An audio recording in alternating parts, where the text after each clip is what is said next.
I love theater. I love theater because of the stories and perspectives that are thrust into the spotlight on the stage. It brings a community together and makes us question the world, both locally and globally. 2019, I had just finished my junior year at college and was going to my first ever theater internship. I was so nervous. This was my first interaction with what I would consider capital T theater. I grew up in Kampala, Uganda, and the only shows I had seen up to that point were Christmas pantomimes and school plays. So, fast forward to 20-year-old me, and I was anxious about my lack of experience and my lack of exposure. Our first day, we watched the Tony Award show as a way to bond. I had never even seen a Tony-nominated play. That opportunity had not existed to me due to where I grew up. I had geographical and financial barriers to the stage. I remember my roommate sitting right next to me and them leaning over and asking if I had seen any of the productions. They had seen every single one nominated that year. It was a moment of clarity for me to see that no matter how much someone loves and wants to participate in theater, accessibility is still the main barrier to the stage. 2020. I moved to Chicago to start my theater career, but COVID-19 is in full swing. The pandemic took a huge toll on the theater industry. Shows were canceled and theaters were shut down. We had to go home. We all went home and we waited. And while we waited, we created theater. Suddenly, instead of everyone going to a theater to watch a show, we had to perform for everybody in their living room. Zoom plays, TikTok musicals, and archival footage were released to the audience under the categorization of virtual theater. Performances were no longer confined to auditoriums or event spaces. It transcended physical barriers and accessed homes around the globe. As an artist, you could write, act, or direct a production anywhere in the world, and similarly, you could watch any show as long as you were connected to the internet. It was, ironically, the most accessible that theater has ever been. Zoom plays were the most prolific out of any virtual theater form because it was the easiest to collaborate on. You could have multiple actors perform together on the same space. The audience could still participate in the production through the chat. You could replicate entrances by having actors turn on and off their camera, and you could even change your background to show a general setting of where the play takes place. Zoom plays are a great example of virtual theater created during the pandemic in the name of accessibility. But it created a new relationship to the suspension of disbelief. So the suspension of disbelief is basically believing that what you're seeing on stage is a different world, that you're not watching Michael and Terry perform Hamlet, but you're actually watching Hamlet talk to the ghost of Denmark. With virtual theater, not only is there a necessary suspension of disbelief in the presentation, but now in the performance. The audience needs to believe that what they are watching is theater, otherwise it won't work. As an artist, I saw this as an opportunity not to just adapt, but to innovate. When I moved to Chicago, I was thinking about all of this, and I started a theater company called Pocket Theater VR, focused on the central idea of translating a live production into an online experience. How can we make the audience feel more immersed than just through a computer screen? How can we take advantage of virtual theater's accessibility outside of the context of COVID-19? Something we noticed out of all the performances in virtual theater was that the audience did not have control over their experience. What I mean is someone was editing or cutting the footage together or somehow controlling what was seen on stage. So, how do we film our productions so that the audience has full agency over how they watch the show? We decided to film all of our shows with a 360-degree camera.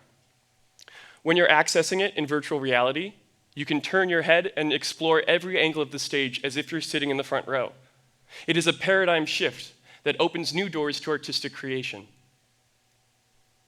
So we have the camera and we have the central idea. But if the audience does not feel immersed, it doesn't work. How do we create the suspension of disbelief? For the past 3 years, we have been researching and testing that idea. To do that, our company created a defining list of what live theater is and how we can translate that to an online experience. Here's what we came up with. The first one is a performance has to be liminal. There has to be a defined beginning and end. It has to have a determined timeline. You know that what you saw that night is unique to you, and you encourage your friends to watch the performance before the show ends. Another is personal. This goes beyond just watching the play. It's how you engage in the theater lobby, how you access the space, where you sit down. Everything is personal to you and anecdotal, and it's what makes retelling an experience so wonderful. The idea of you had to be there. Another is different space.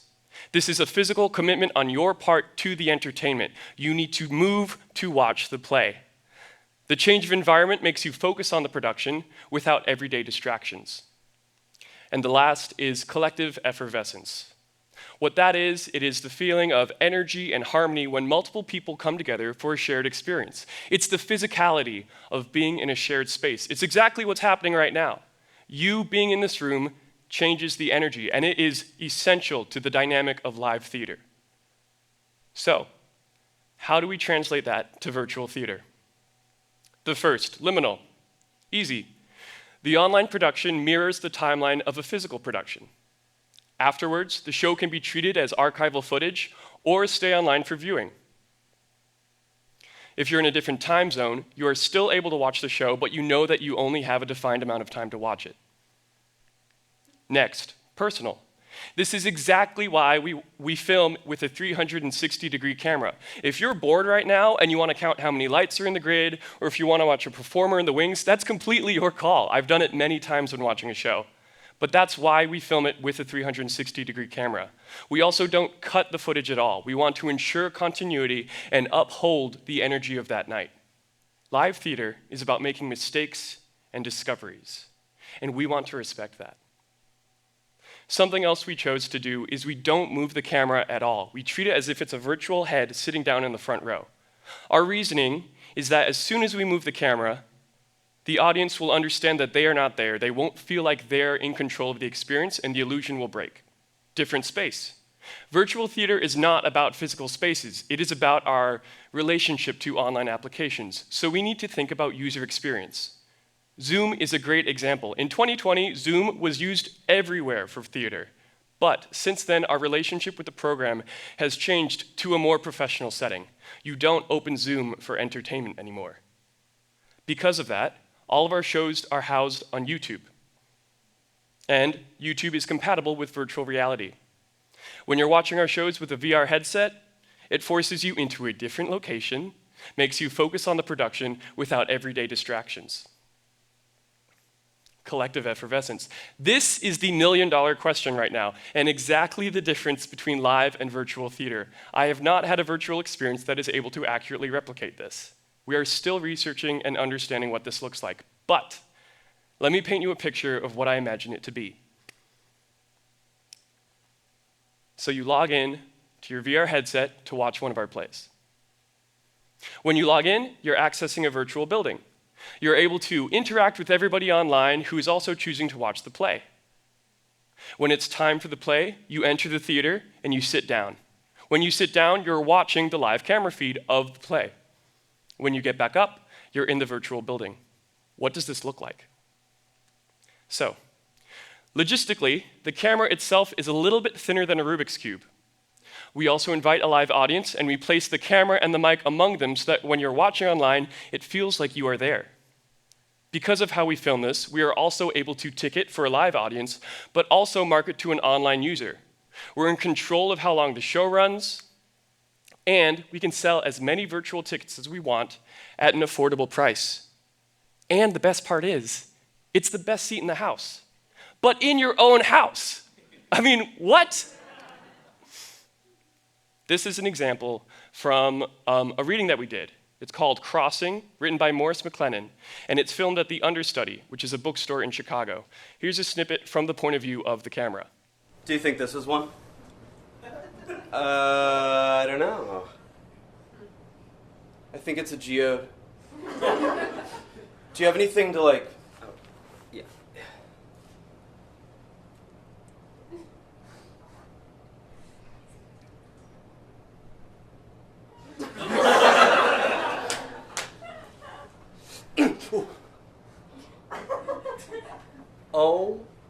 god, that has got to be good luck.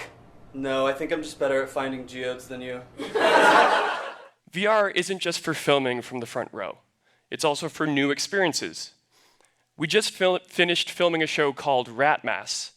It's a variety show in Chicago where the central idea is a church dedicated to rats. The creators, Joseph and Perry, wanted to film the show as if it was a rat watching. So the camera scurries around the stage and watches from angles that are not achievable by a human. It's a completely new experience and the start of experimenting with a new form of entertainment. A couple weeks ago, we had some creatives come together to try out what that would look like. Here's a snippet of what we made. You like me better, don't you? You're not gonna go to her. Come here. No. Come here. Fast as hell. And stop. And go. Fast as hell. Now slow down a little bit. Slow down. Just the rats fast. Everybody else is slow. Now the rats slower. In closing, virtual theater is not about replacement. It is about expansion. It is a new tool that can be used to make the stage more accessible. If you are able, please continue to watch live theater. I liken virtual theater to getting takeout.